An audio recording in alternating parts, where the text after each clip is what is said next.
The untold story of how Abacha died.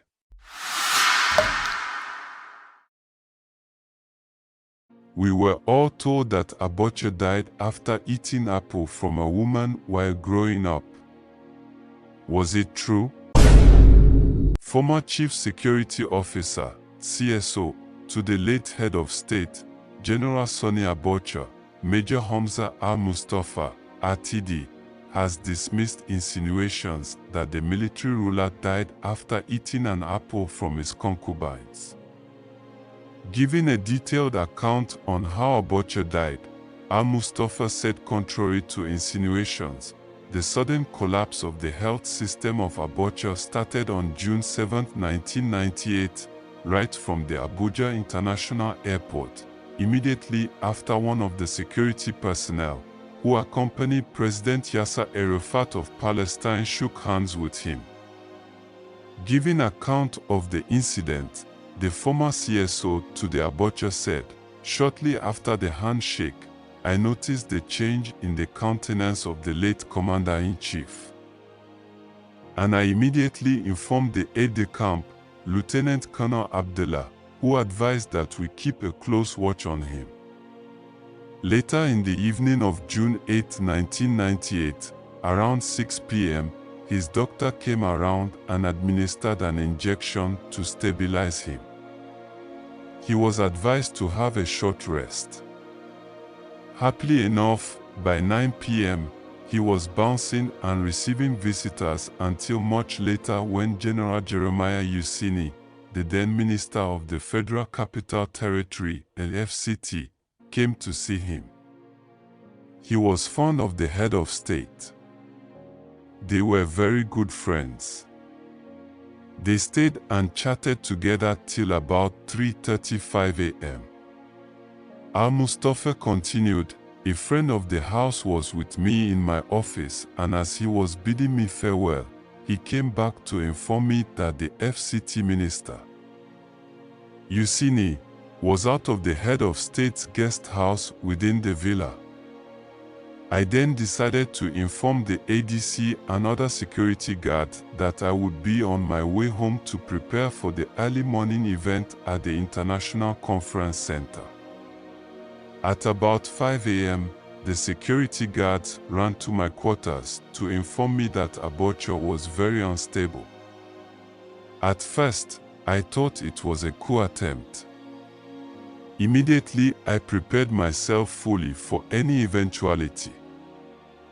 As an intelligence officer and the chief security officer to the head of state for that matter, I devised some means of diverting the attention of the security boys from my escape route by asking my wife to continue chatting with them at the door. She was in the house while the boys were outside. From there, I got to the guest house of the head of state before them. When I got to the bedside of the head of state, he was already gasping. Ordinarily, I could not just touch him. It was not allowed in our job. But under the situation, I knelt close to him and shouted, "General Sani Abacha, sir, please grant me permission to touch and carry you." I again knocked at the stool beside the bed and shouted in the same manner. Yet he did not respond. I then realized that there was a danger. I immediately called the head of state's personal physician, Dr. Woli, who arrived in the place in 8 minutes from his house. He immediately gave Oga, Abacha, 2 doses of injection, one at the heart and another close to his neck. This did not work apparently, as the head of state had turned very cold. He then told me that the head of state was dead and that nothing could be done after all. So I asked the personal physician to remain with the dead body while I dashed home to be fully prepared for the problems that might arise from the incident. As soon as I informed my wife, she collapsed and burst into tears. I secured my house and ran back to where Abacha was. At that point, the aide-de-camp had been contacted by me, and we decided that great caution must be taken in handling the grave situation. He added, again, I must reiterate that the issue of my boss dying on women was a great lie, just as the insinuation that Abacha ate and died of poisoned apple was equally a wicked lie. It was at this point that I used our special communication gadgets to diplomatically invite the service chiefs, military governors, and some few elements purportedly to a meeting with the head of state by 9 a.m. at the council chamber. That completed, I also decided to talk to some former Nigerian leaders to inform them that Abacha would like to meet them by 9 a.m.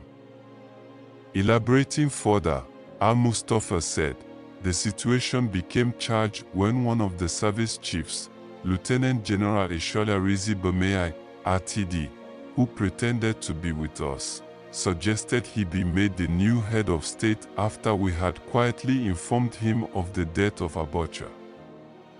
He even suggested we should allow him access to Chief MKO Abiola.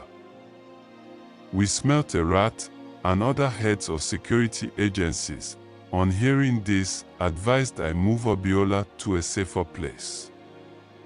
I managed to do this in spite of the fact that I had been terribly overwhelmed with the crisis at hand. But then, when some junior officers overheard the suggestion of one of the service chiefs earlier mentioned, it was suggested to me that we should finish all the members of the Provisional Ruling Council and give the public an excuse that there was a meeting of the PRC during which a shootout occurred between some members of the Provisional Ruling Council and the bodyguards to the head of state. When I sensed that we would be contending with far more delicate issues than the one on ground, I talked to Generals Buba Marwa and Ibrahim Sebo, all retired, who both promptly advised us, the junior officers, against any bloodshed. They advised we contact General Ibrahim Babangida, who equally advised against any bloodshed, but that we should support the most senior officer in the Provisional Ruling Council, PRC, to be the new head of state.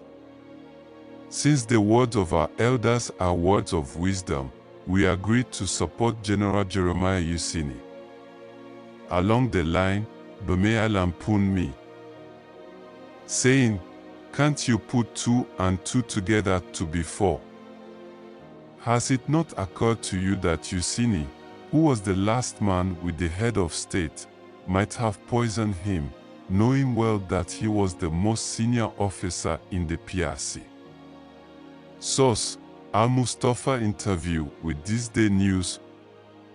Over the years, several millions of dollars said to be loot by Abacha have been recovered all over the world.